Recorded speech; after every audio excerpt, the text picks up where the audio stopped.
यहाँ पर तत्पद का शोधन चल रहा है। कहते हैं ऐसा ब्रह्म, ऐसा इंद्र, ऐसा प्रजापतिर, एते सर्वे देवा, आत्मा व इदम अग्रे आसीत, आत्मा व अयम। श्रुति पहली आई थी इयम आत्मा, कहते को अयम आत्मा ये थी यहाँ से लेकर के वयम उपासमा एक कत्रस आत्मा, यहाँ से लेकर के ऐसा ब्रह्मा, ऐसा इंद्र, ऐसा प्रजापति, एते सर्वे देवा इत्यादि तक, इतने वाक्य तक तुम पद का शोधन किया है, टीकाकार में वर्णन किया है। और ईमानी चा से लेकर के, ईमानी चा पंचभूतानी से लेकर के प्रज्ञाने प्रतिष्ठितम, यहाँ तक प्रज्ञा प्रतिष्ठा, यहाँ तक तत्पद का शोधन किया गया। फिर प्रज्ञानम ब्रह्म से लेकर के एक कर दिया। प्रज्ञान शब्द हो गया अरे प्रत्येक आत्मा का वाचक, ब्रह्म होगा निर्विशेष परमात्मा का वाचक, मतलब तत्पद का अरे तत्पद का वाचक, दोनों को एक कर दिया। दोनों से प्रज्ञान शब्द से चेतन ले लिया और ब्रह्म शब्द से चेतन ले लिया और असी पद के द्वारा जोड़ दिया, एक सामान्यीकरण कर दिया। तो प्रज्ञानम ब्रह्म, तो मुख्य सामान्यीकरण, बाद सामान्यीकरण, तो मुख्य सामान्यीकरण के द्वारा एक कर दिया, प्रज्ञानम ब्रह्म महावाक्य लाया, है नहीं। अब यहाँ पर भगवान भास्कर इसको लेकर के कहते हैं, तो कहते हैं एवं शोधितस्य आत्मनो प्रति शरीरम नानात्व वार्यतुम ऐसा ब्रह्म इत्यादि वाक्य को कहते हैं। कहते हैं शोधित आत्मा के प्रति शरीर में, कहते हैं शोधित हो गया आत्मा, आत्मा कैसी कर्ता भोक्तित नहीं है, निर्विशेष है, अर्थात उपाधि को लेकर के कर्तृत्व भोक्त होते हैं। कहते कर्तृत्व भोक्तित्व समाप्त कर दिया, किंतु अमुक जीव है, अमुक जीव है, अमुक जीव है, तो एक ही आत्मा है कि अनेक है। तो जो प्रत्येक शरीर में नानात्व है आत्मा दिख रही है, उसको वारण करने के लिए ऐसा ब्रह्म है इत्यादि वाक्य को कहते हैं। कहते हैं सा ऐसा प्रज्ञान रूप आत्मा ब्रह्म अपरम सर्व शरीरस्थ प्राण प्रज्ञात्मा अंतःकरण उपाधिषु अनुप्रविष्टो जल भेद गत्य सूर्य प्रतिबिंब बद हिरण्य गर्भ प्राण प्रज्ञात्मा। कहते स यानी भय, स शब्द का अर्थ किया है टिप्पणीकार ने बुद्धि में स्थित, जो जीवात्मा है बुद्धि में स्थित कौन है, यानी चिदाभास का साक्षी, कूटस्थ कहते हैं ऐसे जो बुद्धि में स्थित है, ये समीपवर्ती। क्यों, तो यहाँ पर कहते हैं तो ऐसा, यहाँ पर दोनों को अन्वय कर रहा है ऐसा ब्रह्म, ऐसा शब्द पुल्लिंग वाचक है और ब्रह्म शब्द नपुंसक लिंग वाचक है, तो इसलिए यहाँ पर दोनों का कहते हैं पुल्लिंग और नपुंसकलिंग में भेद नहीं, एक नहीं हो सकता। इसलिए यहाँ पर ब्रह्म शब्द को स्थान पर यहाँ पर भगवान भास्कर हिरण्यगर्भ का अर्थ करते हैं, ऐसा ब्रह्म। तो हिरण्यगर्भ मतलब ये पुल्लिंग वाचक है, ब्रह्म शब्द यहाँ पर ब्रह्मा का वाचक हो गया, हिरण्यगर्भ का वाचक। तो सा यह बुद्धि में स्थित है, ऐसा प्रज्ञान रूप आत्मा है, शोधित तुम पदार्थ, वो कौन है, ब्रह्म है। ब्रह्म कौन, अपर ब्रह्म है, अपर ब्रह्म यहाँ पे हिरण्यगर्भ है। तो यहाँ पर कहते हैं सर्व शरीरस्था, कहते संपूर्ण शरीरों में स्थित जो प्राण है वह प्रज्ञात्मा है, अर्थात अंतःकरण उपाधिषु, सारी अंतःकरण की उपाधियों में अनुप्रविष्ट है, ये प्रज्ञात्मा प्रविष्ट हुआ है। जैसे उदाहरण देते हैं जल भेद गत सूर्य प्रतिबिंब वध, जैसे सूर्य रूप जो बिंब है प्रतिबिंब के माध्यम से सारे घड़ों में जितने भी घट हैं, घटों में भरा हुआ जल है, उस जल के भीतर ये सूर्य का प्रतिबिंब गया हुआ है कि नहीं। तो उसी प्रकार से सारी अंतःकरण उपाधियों में ये प्रज्ञात्मा प्राण हिरण्यगर्भ गया हुआ है। तो प्रतिबिंब सूर्य जैसे जल के भीतर सूर्य का प्रतिबिंब गया हुआ है, उसी प्रकार से हिरण्यगर्भ प्राण प्रज्ञात्मा सारे अंतगण उपाधियों में अनुसूत है। ऐसा जो ए है ब्रह्म यानी प्राण यानी प्रज्ञात्मा है, हिरण्यगर्भ है। कहते हैं जो शुद्ध शोधित तम पदार्थ है, कहते हैं वही हिरण्यगर्भ रूप जो ब्रह्मा प्रज्ञात्मा है, ऐसा इंद्र है, वही इंद्र है। इंद्र कहते हैं ऐसा एव इंद्रो, यानी अपने गुण कार्य को लेकर के शासन करने के कारण वह इंद्र कहलाता है कि नहीं। तो यहाँ पर कहते हैं ऐसा ब्रह्म शब्द से मुख्य ब्रह्म न लेकर के एक गुण ब्रह्म लेना चाहिए, क्योंकि आगे जो प्रज्ञानम ब्रह्म आएगा वहाँ ही मुख्य ब्रह्म घृत होगा। तो यहाँ पर कौन सा घृत हुआ है, यहाँ पर तो गौण ब्रह्म यानी हिरण्यगर्भ। तो ऐसा एव इंद्रो, तो ऐसा एव इंद्रो ये शब्द कहते हैं ऐसा हिरण्यगर्भ है, हिरण्यगर्भ ही इंद्र है। किसको लेकर के, गुणों को लेकर के, गुण से यानी कार्य से। तो कहते हैं इंद्रो मायावी पुरूप ये थे। तो ये यहाँ से इंद्र शब्द से परमात्मा लेना चाहिए कि नहीं, क्योंकि इंद्र शब्द से यहाँ परमात्मा लेंगे तो आगे के साथ अन्वय नहीं होगा। प्रजापति है, इंद्र है, ब्रह्म है, सर्वे देवा इत्यादि का साथ अन्वय नहीं होगा। इसी हेतु से यहाँ पर इंद्र शब्द से परमात्मा न लेकर के है क्या लिया, हिरण्यगर्भ लिया। तो गुणों को लेकर के, गुण को लेकर के, गुण के योग से है ये हिरण्यगर्भ सभी को शासन करने वाला होने से ये हिरण्यगर्भ इंद्र कहलाता है। अथवा दूसरा अर्थ करते भगवान भास्कर के देवराजो व, अथवा प्रसिद्ध देवराज ले लिया जाए। यहाँ पर इंद्र शब्द का अर्थ है जो प्रसिद्ध देवराज है वही ले लिया जाए, किंतु प्रधान रूप से कौन है यहाँ पर, हिरण्यगर्भ ही है। इस प्रकार से वर्णन किया। यहाँ पर टीकाकार में वर्णन किया था कि सारे शरीरों में जो समष्टि स्थूल शरीर है वो स्थूल शरीर अपर शब्द से, और अंतःकरण उपाधियों में समष्टि लिंग शरीर, इस प्रकार से वर्णन कर दिया। और प्राण प्रज्ञात्मा शब्द के द्वारा, प्राण और प्रज्ञात्मा इन दोनों शब्दों के द्वारा क्रिया शक्ति ज्ञान शक्ति को वर्णन किया है। तो यहाँ पर गुण योग से इंद्र किसको लिया गया है, कहते हैं इदम आदर्शम, ये श्रुति एक आती है उसके गुण योग से यहाँ पर इंद्र शब्द से हिरण्यगर्भ घृत किया गया है।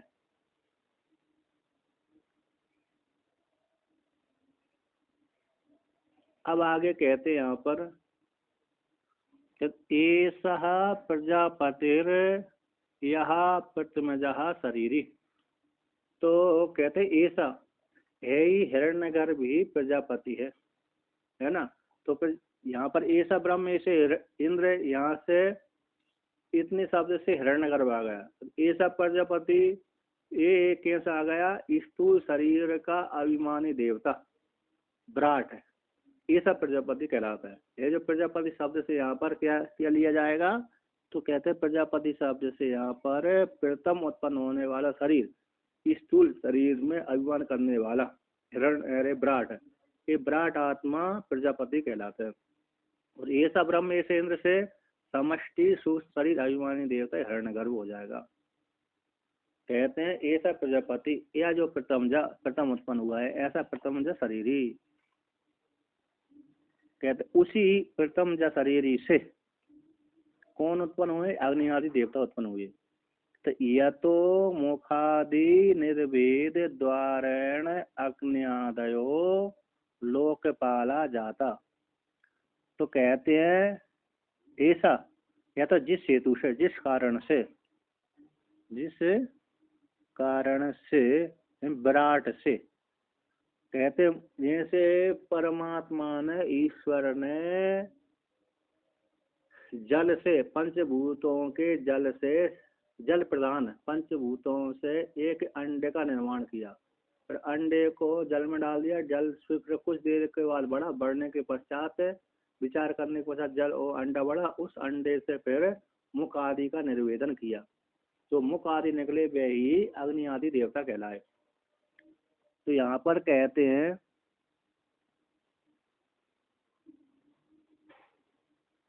जो प्रथम जो शरीर ही है ये हिरण्य विराट कहलाता है, हिरण्य गर्भ से वेद वाला है। कहते यह तो तत् अद्विहा एव पुरुषम समुद्रत्या मूर्छन मुखम निर्विद्यता, ये वाक्य आता है, इस वाक्य को लेकर कहते हैं यतो मुकादि निर्भेद द्वारण अग्नि आदयो लोकपाल जाता है, जिससे अंडे से जब उससे पुरुष को निर्माण कर दिया, स्थूल शरीर का निर्माण कर दिया, अंडे से प्रत्यानी अंडे रूप विराट से, तो कहते हैं मुखादि निर्भेद के द्वारा मुख से अग्नि निकली, अरे अग्निर्भागो भूत्वा मुखम प्राविशद इत्यादि के माध्यम से अग्नि देवता बाक होकर के मुख में प्रवेश किया और मुख से अग्नि देवता की उत्पत्ति हुई।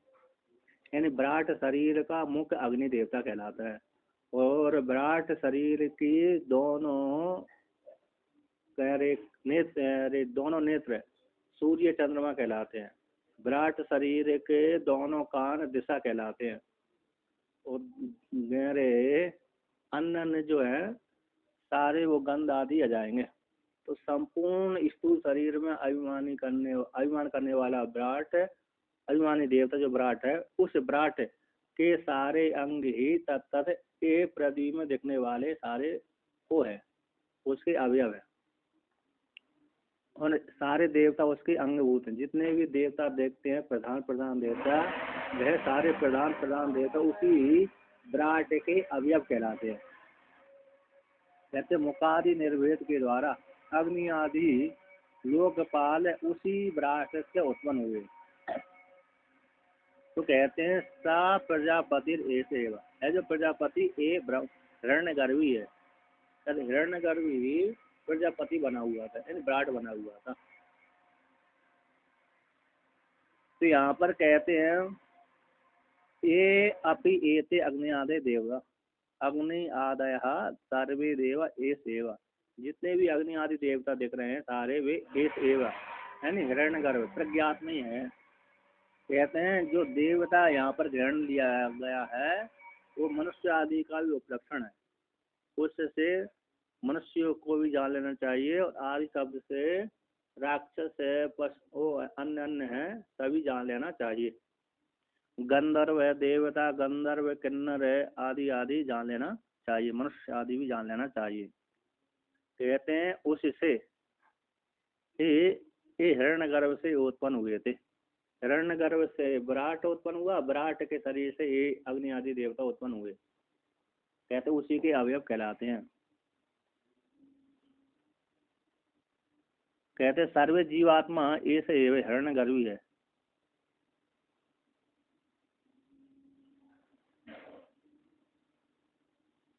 अब जब सब कुछ हिरण्यगर्भ हो गया सामान्यीकरण के द्वारा, कहते हैं उसमें भेद है, तो भेद को लेकर के उपाधि को लेकर के यहाँ पर टीकाकार कहते हैं कि एस ब्रह्म इत्यादि वाक्यों में एक सामान्यीकरण को ग्रहण करके सर्वभूतों में स्थित आत्मा का एकत्व वर्णन कर दिया और सजातीय भेद को निराकरण करके अर्थात कोई भिन्न भिन्न नहीं है, उपाधि को लेकर भेद, उपाधि सहित एक ही है।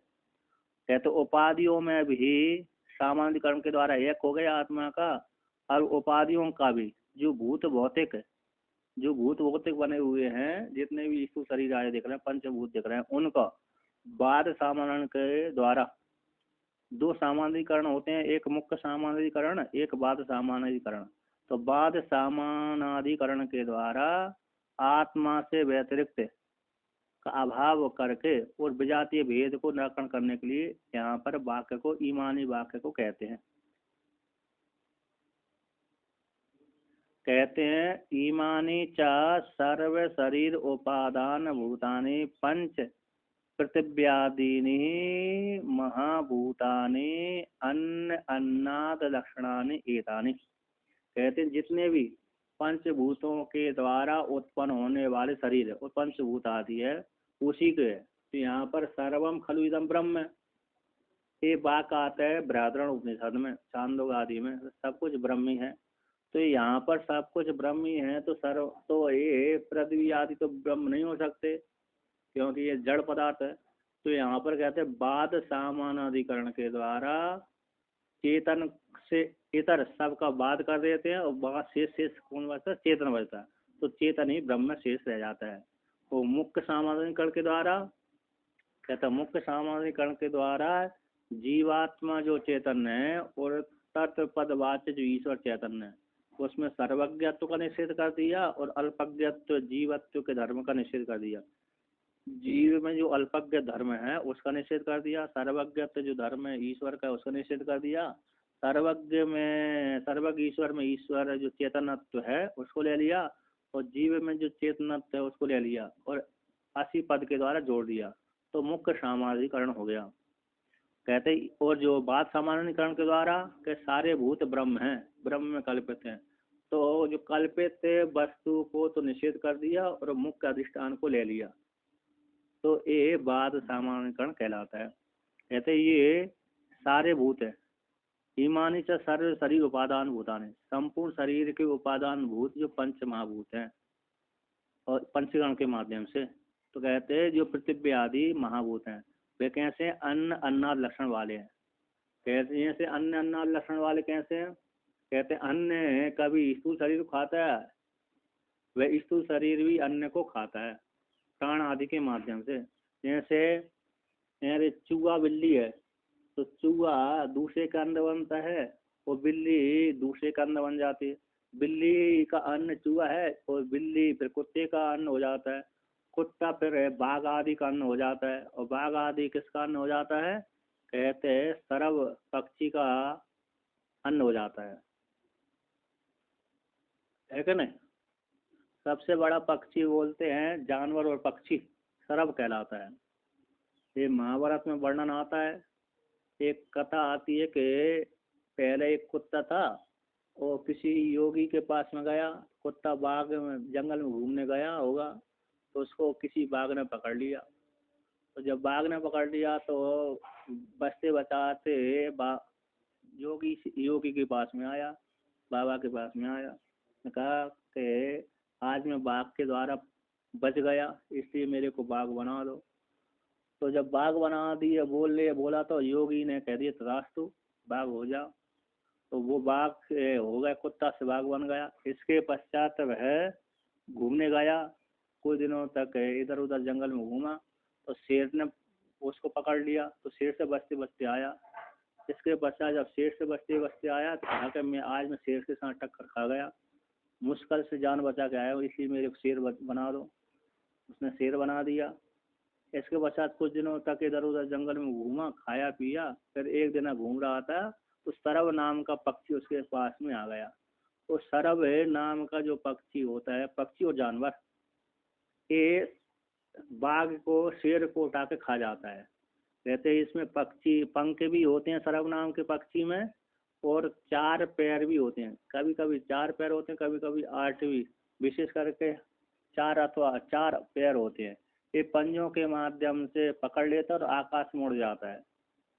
तो जब वो सरव नाम के पक्षी ने, जानवर और पक्षी ने इसको पकड़ा तो इससे जान बचा करके भागा। इसके पश्चात योगी के पास में आया कि मैं आज मुश्किल से जान बचा कर के आया हूँ, इसलिए आप मेरे को सरव नाम के पक्षी बना दो। तो योगी ने उसको सरव नाम का पक्षी बना दिया। तो बना दिया तो कहते हैं इसके पश्चात उसके मन में विचार आया कि ये योगी बाघ सिद्ध है, जो बोल देता वही हो जाता है। यदि इसने मेरे को पुनः बोल दिया कि तुम कुत्ते हो जाओ, तो मैं कुत्ता हो जाऊंगा, इसलिए कुत्ता होने से पहले ही इसको मैं क्या कर देता हूँ, खा जाता हूँ। तो ऐसे ही मन में विचार हुआ तो योगी के ऊपर झपट गया। तो योगी जान ली मेरे खाने का आ रहा, उसने कह दी तुम पुनः श्वानो भवती, स्वानो भवा, स्वान हो जाओ। तो ऐसा बोल दिया तो एक कुत्ते कहते ही वो कुत्ता बन गया। तो यहाँ पर कहते हैं पुनश्च मुझको भक्ति इत्यादि के द्वारा तथा एक दूसरे के अन्य कहलाते हैं, है क्या नहीं? और अन्य नाद लक्षण वाले ये सारे भूत होते हैं। तो इस प्रकार से ये कैसे हैं, ये उसमें बाद सामानाधिकरण के माध्यम से ये उसमें कल्पित हैं, अधिष्ठान परमात्मा में कल्पित हैं। तो आगे कहते हैं किंचा, और भी कहते हैं किंचा ईमानी च क्षुद्र मिश्राणि ही क्षुद्रैर अल्पकैर मिश्राणि। कहते जो ईमानी जो भूत है स्थूल शरीर आदि क्षुद्र मिश्रण, क्षुद्र यानी तो क्षुद्र है अल्प है, अल्प कौन सा कीड़े मकोड़े मशक पिपीलिका आदि क्षुद्र हो गए। और मिश्राणी आदि कहते हैं मिश्राणी आदि के वो कीड़े मकोड़ों के सहित है मनुष्य आदि, ये सारे पंचभूतों के द्वारा इनका शरीर का निर्माण हुआ है। ये सारे किसमें उसमें ही कल्पित हैं। किसमें कल्पित हैं? अधिष्ठान रूप परमात्मा में कल्पित है। कहते पंच महाभूत भी अधिष्ठान रूप परमात्मा में कल्पित हैं। और जो जीव आदि संज्ञा है स्थूल शरीर सूक्ष्म शरीर आदि संज्ञा है, जो जीव कीड़े मकोड़े जानवर आदि हैं वो भी उसी परमात्मा में कल्पित है। जैसे रस्सी रूप अधिष्ठान में सर्प कल्पित है, उसी प्रकार से इस ब्रह्म रूप अधिष्ठान में ये पंच महाभूत कल्पित हैं। तो यहाँ पर कहते हैं क्षुद्र मिश्राण ईव में जो ईव शब्द आया है उस ईव शब्द को कहते हैं कि ये ईव शब्द कोई अर्थ वाला नहीं है। कहते हैं अनर्थक, कोई विशेष अर्थ वाला नहीं, अनर्थक है, यानी अलंकार के लिए है। जैसे हम आभूषण आदि धारण कर लेते हैं अलंकार के लिए, शोभा के लिए हो जाते, उसी प्रकार शोभा बढ़ाने के लिए पाद पूर्ति, कुछ शब्द ऐसे होते हैं पाद पूर्ति के लिए हो जाते हैं, शोभा बढ़ाने के लिए हो जाते हैं। उसी प्रकार से ईव शब्द यहाँ पर विशेष अर्थ वाला न होकर के पाद पूर्ति के लिए, अलंकार के लिए, शोभा के लिए। अब आगे कहते हैं तो सर्पादीनि बीजानि कारणानि इतराणि च इतराणिर च द्वैरास्येन निर्दिश्यमानानि। कहते सर्पादि बीजानि, सर्पादि बीजानि कारणानि और इतराणि इतराणि च द्वैरास्येन निर्दिश्यमानानि। कहते सर्प आदि जो बीज है, यानी सर्प आदि जो बीज कैसे हो गया? तो यहाँ पर कहते हैं कि जो पहले पैदा होता है वे बीज कहलाता है, जो बाद में पैदा होता है वो कार्य कहलाता है। वही कार्य फिर अपने कार्य को उत्पन्न करने के कारण वे बीज कहलाता है, फिर जिससे जो उत्पन्न हुआ है वो कार्य कहलाता है। तो एक जो पहला कारण होता है, बाद का कार्य होता है, फिर जो जिसको उत्पन्न करता है वह कारण कहलाता है, और फिर वह जो उत्पन्न होता है कार्य कहलाता है। तो एक सर्प दूसरे सर्प को उत्पन्न करके बीज बन जाता है, फिर वह बीज दूसरे बीजों को उत्पन्न कर कार्य को उत्पन्न करता रहता है। कहते सर्पादि बीजानि, कहते पूर्व की अपेक्षा उत्तर शरीराणि कैसे बीजानि भवन्ति। पहले के अरे कैसे होते हैं? बीज होते हैं और बाद करके कार्य होते हैं।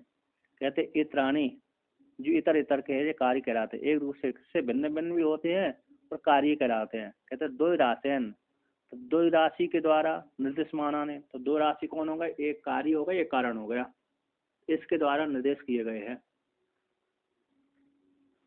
तो कहते हैं अब आ कहते कानी तानी च उच्यन्ते, दो राशि के द्वारा कौन कौन से कार्यकरण भाव से, कार्य कारण भाव से कौन कौन से कहे जाते हैं? तो दो राशि, एक कार्य बनता है एक कारण बनता है। जो पहले उत्पन्न होगा तो कारण बनेगा, जो बाद में उत्पन्न होगा कार्य कहलाएगा। फिर वही उत्पन्न दूसरे को करेगा तो कारण हो जाएगा, और दूसरा जो उत्पन्न हुआ है वो कार्य कहलाएगा। कहते हैं इस प्रकार से ये कार्य एक कारण वाले होते हैं, तो उनको लेकर कहते हैं। चार प्रकार के जो जीव होते हैं उसको लेकर कहते हैं। कहते अंडजानि ही पक्ष्यादीनि, जो अंडज है ये अंडे से कौन पैदा होते हैं? पक्षी आदि होते हैं। पहले पक्षी आदि अंडे को देते हैं, फिर अंडे से फिर पक्षी होते हैं, फिर पक्षी फिर अंडे को देते हैं, फिर पक्षी उससे पैदा होते हैं, फिर पक्षी अंडे को देते हैं, फिर उससे पक्षी पैदा होते हैं।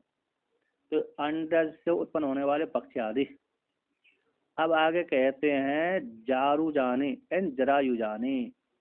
कहते हैं जो जरायुज कहते हैं, जार से जो पैदा होते हैं वो कौन होते हैं? कहते हैं मनुष्य आदि नहीं, मनुष्य जार से पैदा होते हैं, और पशु भी जार से पैदा होते हैं। तो कहते हैं अब तीसरे नंबर का जो जीव होते हैं कहते हैं स्वेद जानी, जो स्वेद यानी पसीना, पसीने से जो पैदा होते हैं उनको स्वेदज बोलते हैं। यानी वो कौन है? यूक आदि नहीं, जुआ आदि। यूक बोलते हैं जुआ। तो जुए आदि पसीने से पैदा होते हैं। और जो कौन होते हैं?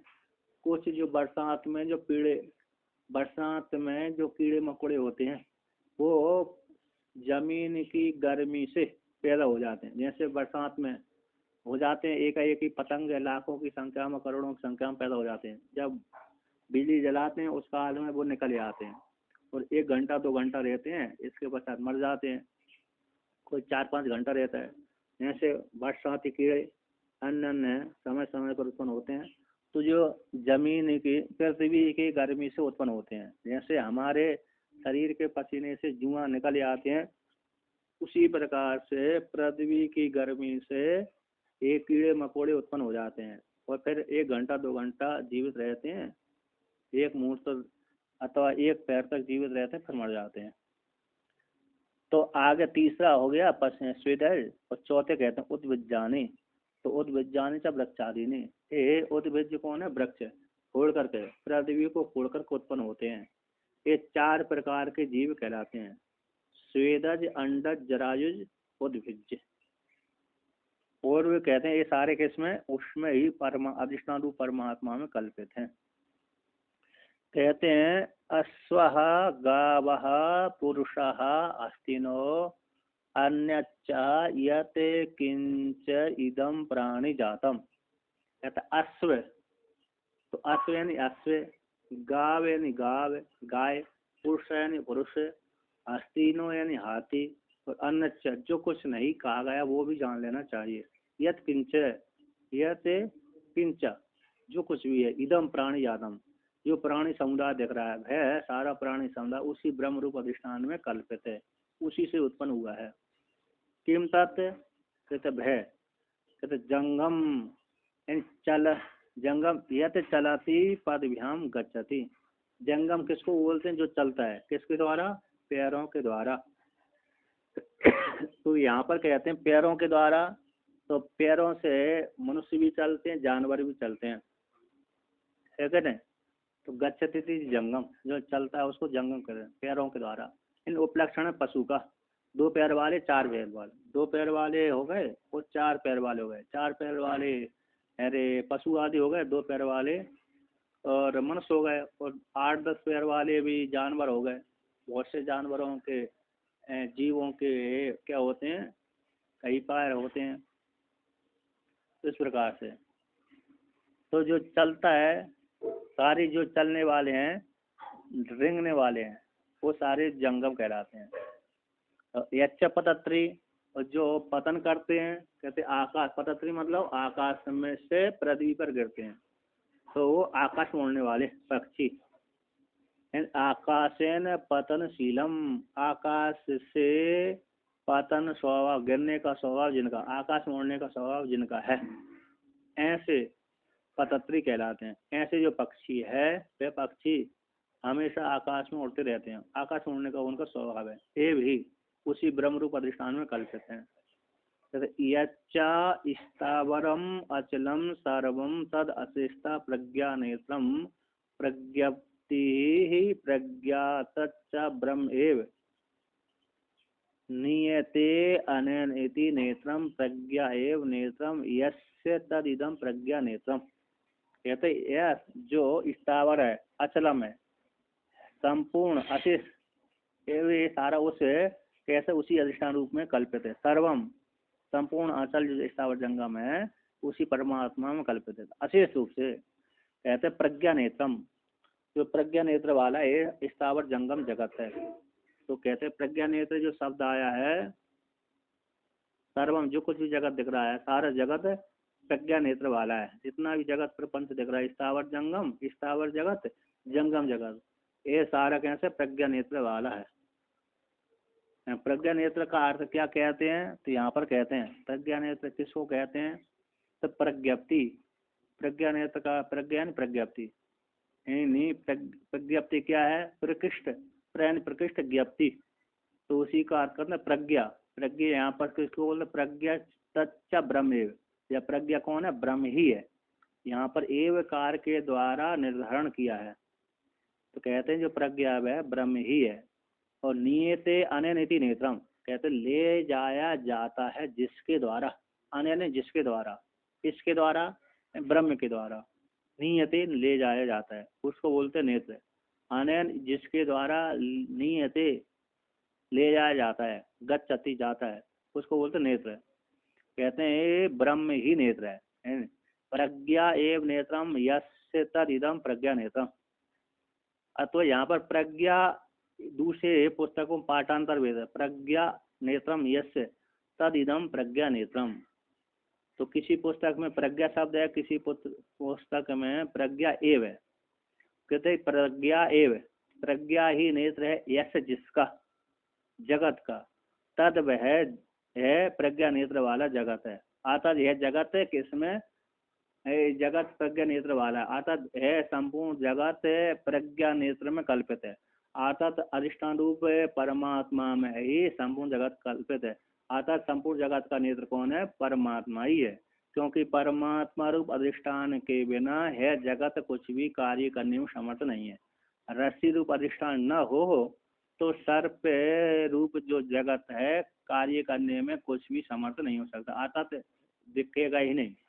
तो अधिष्ठान रूप रस्सी के होने पर ही सर्प की सत्ता स्वीकार की जाती है।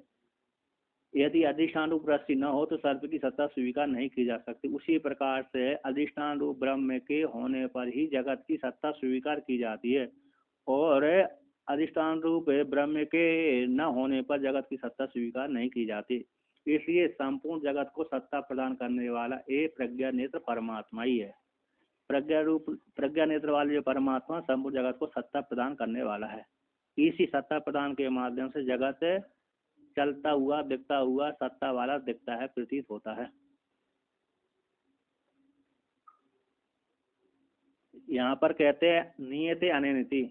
तो नियते अननिति का अर्थ किया है यहाँ पर अनयन, अनयन प्रज्ञान, इस प्रज्ञान के द्वारा सत्ताम नियते यानी सत्ताम प्राप्तते यानी सत्तावत क्रियते, इस जगत को सत्ता वाला बना देता है। इन परमात्मा से जगत सत्ता वाला होता है।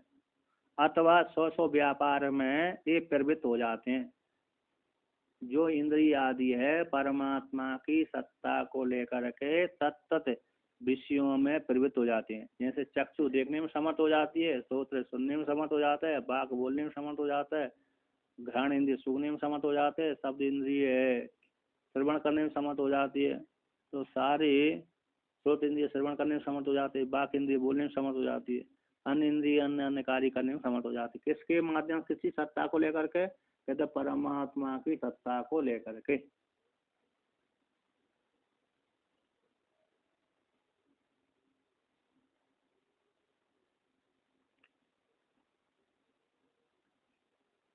तो इस प्रकार से यहाँ पर वर्णन किया।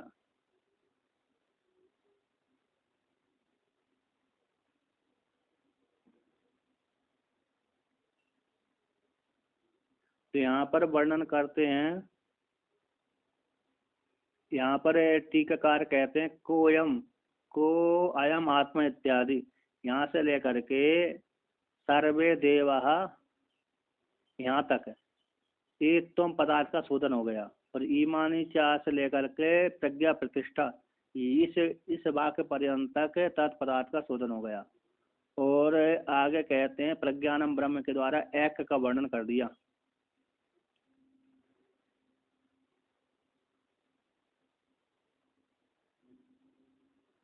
कहते हैं जो प्रकृष्टम ज्ञानम, प्रकृष्टम ज्ञानम प्रज्ञानम, प्रकृष्ट ज्ञान को प्रज्ञान कहते हैं। ये तत्पद का वाच्य ब्रह्म ही उच्चते, प्रज्ञान शब्द से यहाँ पर ब्रह्म ही कहा गया है। वो कहते हैं स्थावर जंगम ये ऐसा है, प्रज्ञान नेत्र वाला है, ब्रह्म नेत्र वाला है। ब्रह्म के द्वारा ही ये जगत सत्ता को स्वीकार करने वाला, जगत सत्ता वाला, जगत अपने को सत्ता रूप से कहता है। यदि प्रज्ञा नेत्र ब्रह्म नेत्र वाला, ब्रह्म नेत्र न हो, ब्रह्म यदि न हो तो जगत अपने को सत्ता रूप से स्वीकार नहीं कर सकता, सत्ता रूप से प्रदान नहीं कर सकता, अपने का अस्तित्व नहीं बता सकता। अब आगे कहते हैं, कहते परमात्मा इस ब्रह्म में, ब्रह्म के होने पर ही जगत सत्ता वाला है। कहते परमात्मा के लिए जगत को सत्ता प्रदान अकेले नहीं करता, बल्कि प्रवृत्ति भी परमात्मा ही जगत को कराता है। परमात्मा ही जगत को चेष्टित करता है, उसके परमात्मा के रहने पर ही जगत क्रियाशील होता है। इस भीषा अस्मात् भवते पवते बाता, ये श्रुति आती है कि परमात्मा के भय से सूर्य है, चंद्रमा है, अग्नि है, मृत्यु आदि अपने अपने अपने कार्य में लगते हैं भय के कारण। तो परमात्मा सत्ता तो देता ही है, साथ साथ प्रवृत्ति भी कराता है। तो सारी प्रवृत्ति भी परमात्मा के अधीन है। इसको लेकर के यहाँ पर कहते ब्रह्म प्रज्ञाने ब्रह्मणि उत्पत्ति स्थिति लय कालेषु प्रतिष्ठितम प्रज्ञान आसम इत्यर्थ। कहते प्रज्ञान प्रकृष्ट ज्ञान प्रज्ञानम ब्रह्म, तो ब्रह्म में ही प्रज्ञान यानी ब्रह्म में ही उत्पत्ति होती है जगत की, ब्रह्म में ही स्थित होती है जगत, और ब्रह्म में ही लय हो जाता है। फिर जब सृष्टि कार्य होता है उसी ब्रह्म रूप अधिष्ठान में ही उत्पन्न होता है जगत। जब है जगत उत्पन्न हो गया तो विष्णु रूप बन करके पालन करते हैं, तो जगत स्थिति रहते हैं, पालन होता है। तो ब्रह्म में ही ब्रह्म रूप अधिष्ठान में जगत पालन होता है। जब सुबह रुद्र संहार करते हैं तो लय भी उसी अधिष्ठान रूप परमात्मा में ही होता है। जैसे सर्प रस्सी से ही सर्प उत्पन्न होता है, रस्सी में ही चेष्टा करता है सर्प, रस्सी में जाकर लीन हो जाता है। उसी प्रकार से उत्पत्ति स्थिति और संहार ये ब्रह्म में ही सारे भूतकाल भविष्यकाल वर्तमान काल तीनों काल इस ब्रह्म में ही कल्पित हैं। उत्पत्ति स्थिति संहार कालों में ब्रह्म में ही ये प्रतिष्ठित रहते हैं संपूर्ण जगत। कहते प्रज्ञान आश्रय है संपूर्ण जगत। उत्पत्ति काल में भी विज्ञान आश्रय वाला जगत है, स्थिति काल में भी विज्ञान आश्रय वाला जगत है, और संहार काल में भी विज्ञान आश्रय वाला जगत है। अर्थात विज्ञान रूप अधिष्ठान में ही जगत उत्पन्न होता है, विज्ञान रूप अधिष्ठान में ही प्रज्ञान रूप अधिष्ठान ब्रह्म में ही जगत है स्थित रहता है, प्रज्ञान रूप ब्रह्म में ही जगत संहार हो जाता है। इसलिए सारा संपूर्ण जगत है उस प्रज्ञान रूप अधिष्ठान को आशा करने वाला है। कहते प्रज्ञा नेत्रो लोका इति पूर्वत, कहते हैं यहाँ पर प्रज्ञा नेत्रो दो बार शब्द आया था वहां पर श्रुति में। कहते सर्वम तत् प्रज्ञा नेत्रम प्रज्ञान प्रतिष्ठितम प्रज्ञा नेत्रो लोका।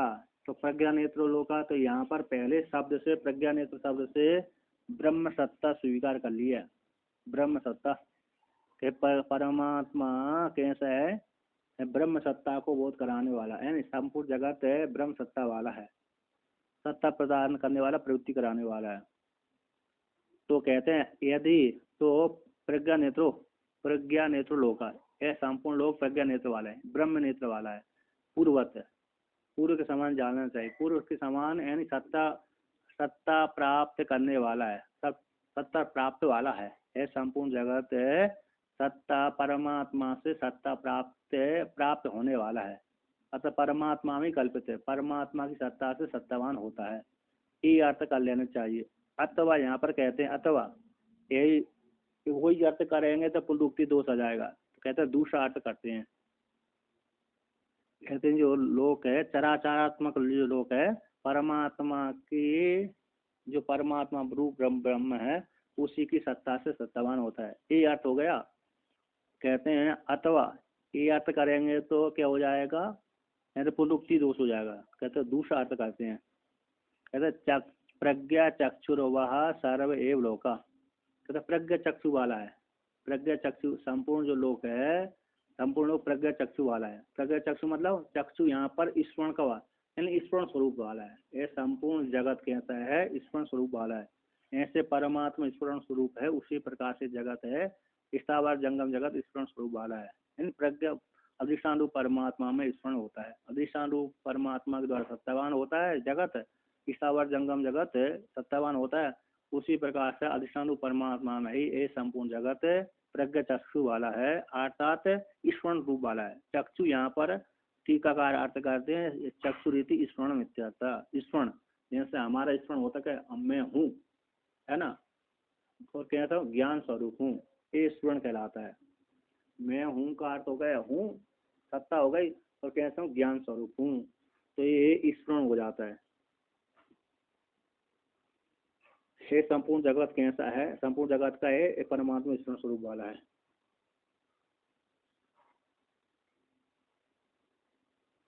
कहते हैं जैसे, अब उदाहरण देते हैं यहाँ पर, कहते हैं संपूर्ण जगत परमात्मा के अधीन रहता है, सत्ता वाला है।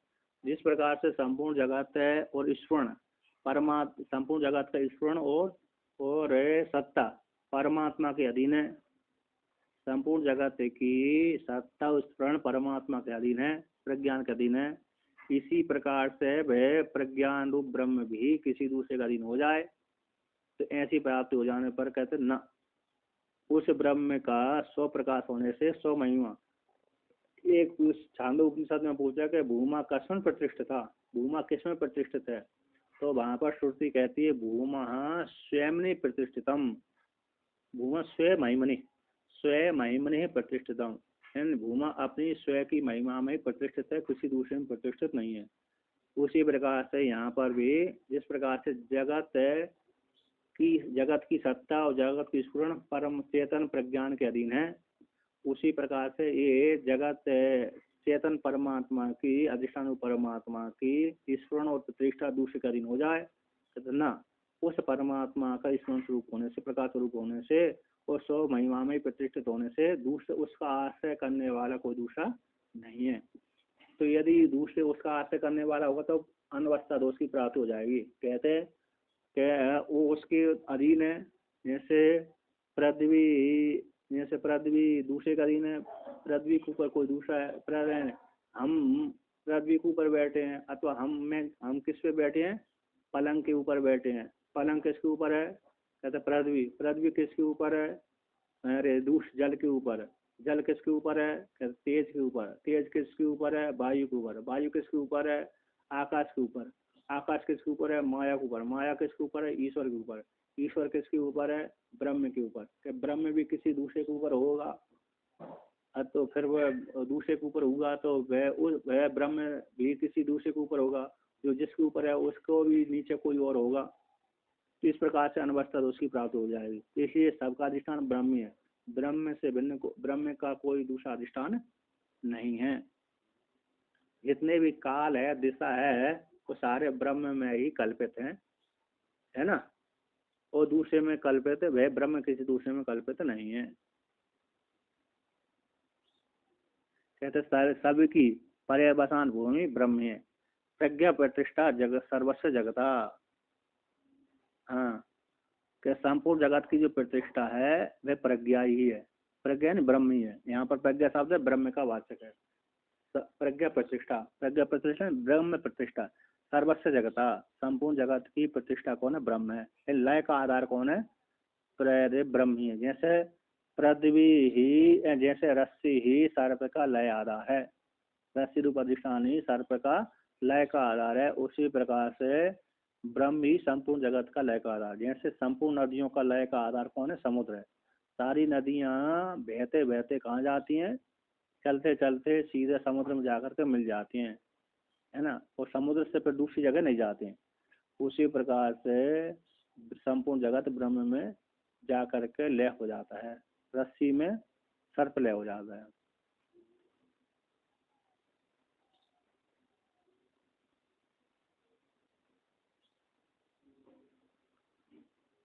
यहाँ पर दो अर्थ करते हैं। अथवा संपूर्ण जगत की सत्ता स्फूर्ति प्रज्ञान ब्रह्म के अधीन है, इसी उत्पत्ति आदि अवस्था में भी प्रज्ञान में प्रतिष्ठित हो जाता है, और उसी से उत्पन्न होने के कारण तो वाचारम्भणम विकारो नाम देय मृत्यु सत्यम इत्यादि न्याय के द्वारा मृत्यु का ही सत्य है, और घट सकुर कुल्लड़ आदि तो वाणी की विलास मात्र। उसी प्रकार से प्रज्ञान ब्रह्म से भिन्न सबका वान होने से प्रज्ञान ही सब कुछ है, ब्रह्म ही सब कुछ है। सर्पादि जैसे सर्प का अधिष्ठान रस्सी है, सर्प का पर्यवसान भूमि रस्सी है, उसी प्रकार से विज्ञान ही संपूर्ण जगत का पर्यवसान भूमि है। एंड प्रतिष्ठा यहाँ पर ध्रुव का, प्रतिष्ठा ध्रुव निश्चित रूप से पर्यवसान भूमि है। हाँ हाँ, प्रज्ञानम ब्रह्म है, आकर मैं ब्रह्म हूँ, तो सामुख मैं ब्रह्म हूँ, प्रज्ञान जो ब्रह्म है वो में, प्रज्ञानम यहाँ पर है किसका वाचक है, अस्मद का वाचक है, ब्रह्म तत्पद का वाचक है, तो दोनों का एक कर दिया, उपाधि हटा करके प्रज्ञानम ब्रह्म हो गया, मुख्य सामान्यकरण कर एक है। तो यहाँ पर कहते हैं प्रतिष्ठा यानी निश्चित रूप से, प्रतिष्ठा का ध्रुवम निश्चित रूप से, पर्यवसान भूमि परिशिष्ट वस्तु, परिशिष्ट वस्तु कौन है, ब्रह्म ही है। अर्थात ब्रह्म ही संपूर्ण जगत का अधिष्ठान है, जो जिसका बाद नहीं होता ऐसा अधिष्ठान रूप परमात्मा ही संपूर्ण जगत का अधिष्ठान है। इसी हेतु से कहते प्रज्ञान ब्रह्म का, पृथक आत्मा का, जो प्रज्ञान ब्रह्म पृथक आत्मा है उसका निर्विशेषत्व आदि को, निर्विशेषत्व आदि कैसे सिद्ध है। इसी हेतु से तस्मात् शब्द का तस्मात्, इसी हेतु से संपूर्ण जगत का आधार परमात्मा ही है, संपूर्ण जगत की प्रतिष्ठा कौन है, परमात्मा। इसी हेतु से वह किसी दूसरे में प्रतिष्ठित नहीं है, इसलिए निषेध शेषो जयता तशेषा, ये भागवत में आता है, सबका निषेध करते करते करते वो शेष रहते वही अधिष्ठान है। ऐसा अधिष्ठान प्रज्ञान ब्रह्म जो प्रत्येक आत्मा है वह कैसा निर्विशेष है, निषेध का शेष शेष करते करते वह प्रत्येक आत्मा ही शेष रहता है। प्रत्येक आत्मा का निर्विशेष सिद्ध हो जाने से तस्मात्, तस्मात् शब्द का अर्थ करते हैं निर्विशेष आत्मा का, जो प्रज्ञान ब्रह्म का निष्विश प्रत्येक आत्मा निर्विशेषत्व आदिकम सिद्ध है। इसी हेतु से प्रज्ञान आत्मा प्रत्येक आत्मा का निर्विशेषत्व आती है, कोई विशेषता उसमें नहीं है। इसी हेतु से तस्मात्, इसी कारण से प्रज्ञानम ब्रह्म, ये कैसा ब्रह्म, कैसा प्रज्ञानम ब्रह्म है। तो यहाँ पर महावाक्य आ गए मुक्त सामान्यकरण, तो उस परमात्मा में प्रत्येक आत्मा में प्रज्ञानम ब्रह्म में, प्रज्ञानम जो प्रत्येक आत्मा है, प्रज्ञान शब्द यहाँ पर प्रत्येक आत्मा का वाचक है, जो हमारी यानी शोधित तुम पदार्थ है उसमें कोई भी शेष नहीं रहा, और ब्रह्म शब्द यहाँ पर ब्रह्म का वाचक है, ईश्वर का वाचक हो गया, तो दोनों को एक कर दिया, समानाधिकरण कर दिया, तो प्रज्ञानम ब्रह्म है, तो प्रज्ञानी ब्रह्म है ना, प्रज्ञानी कैसे हो गया, ब्रह्म हो गया, एक हो गया। तो ये महावाक्य हो गया मुख्य सामान्यकरण के द्वारा, और मुख्य सामान्यकरण के द्वारा प्रज्ञान शब्द पृथक आत्मा और ब्रह्म शब्द तत्पदवाद से, तो दोनों जब शुद्ध शुद्ध उपाधि उपाधि से रहित हो गया, शुद्ध शुद्ध हो गया, तो दोनों कौन हो, प्रज्ञानम ब्रह्म है। अब यहाँ पर कहते हैं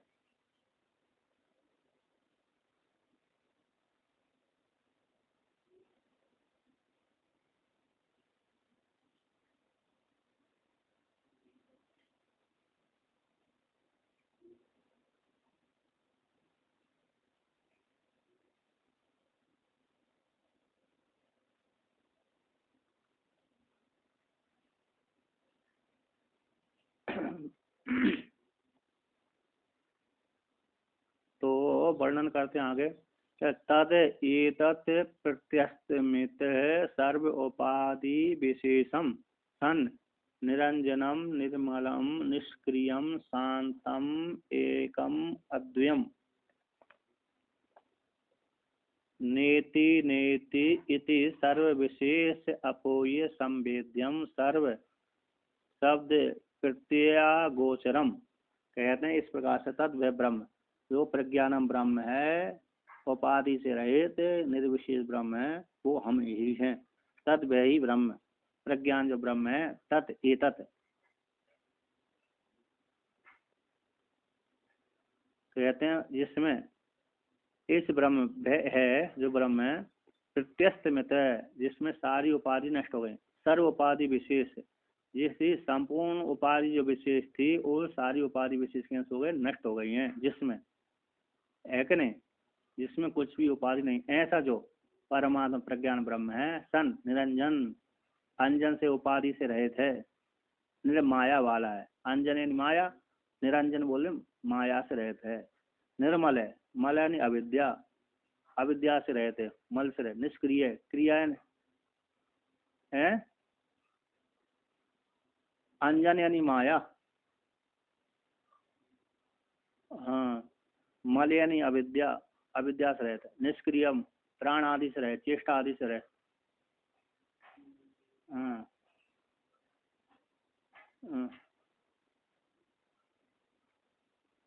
हाँ, जहाँ पर वर्णन किया यहाँ पर शुद्ध, हाँ ब्रह्म, जब उसको निर्विशेष रूप से प्रतिपादन करेंगे हमारा स्वरूप है, उसमें माया आदि नाम की कोई वस्तु नहीं है।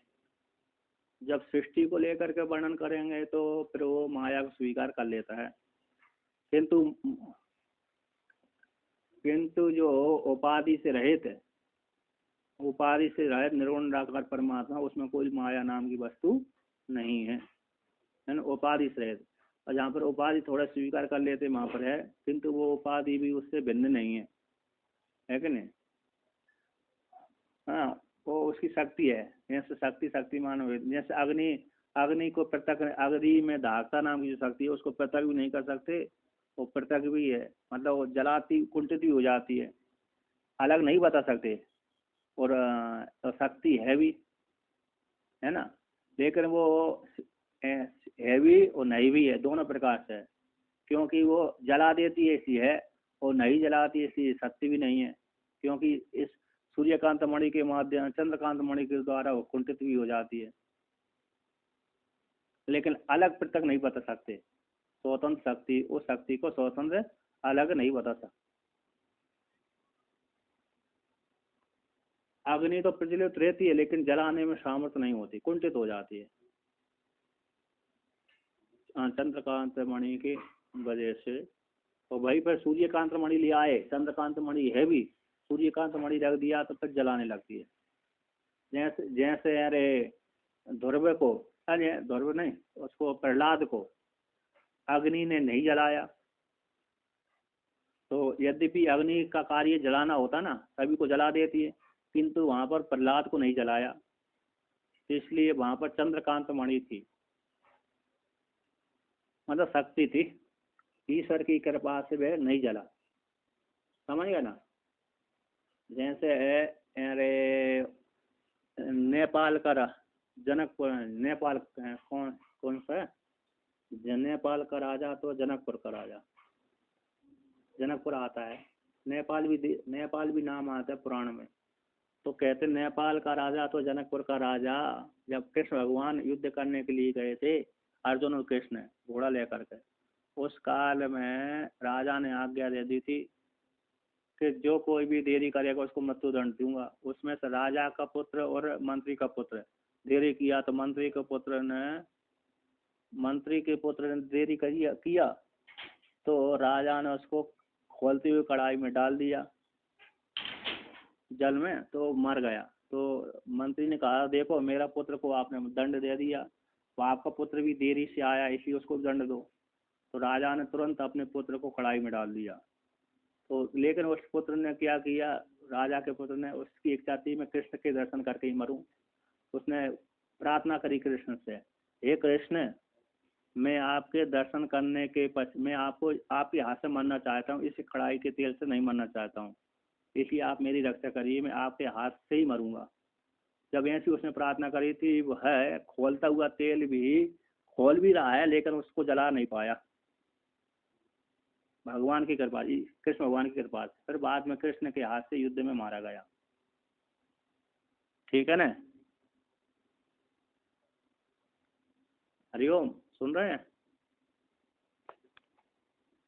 तो इस प्रकार से परमात्मा कैसी है, ये परमात्मा कैसे निरंजन है, निष्कल है, निष्क्रिय है, शांत है, एक अद्वय है ना। और कैसे है, नेति नेति आत्मा, ये आत्मा नहीं, ये आत्मा नहीं है, निषेध मुख से, और संपूर्ण विशेषों को हटा करके, निषेध करके, वह जो जानने योग्य परमात्मा है। वो सर्व शब्द प्रत्यय गोचरम, संपूर्ण शब्दों के प्रत्यय का विषय नहीं बनता। जितने भी इंद्रिय का विषय है वो इंद्रिय के विषय से रहता है। पांच ज्ञानी, पांच कर्म, पांच ज्ञानेन्द्रिय, पांच कर्मेंद्रिय, इनका वे विषय नहीं बनता। संपूर्ण शब्द के प्रत्यय का अगोचर है, ऐसे परमात्मा, उस परमात्मा वह अद्वितीय परमात्मा कहलाता है।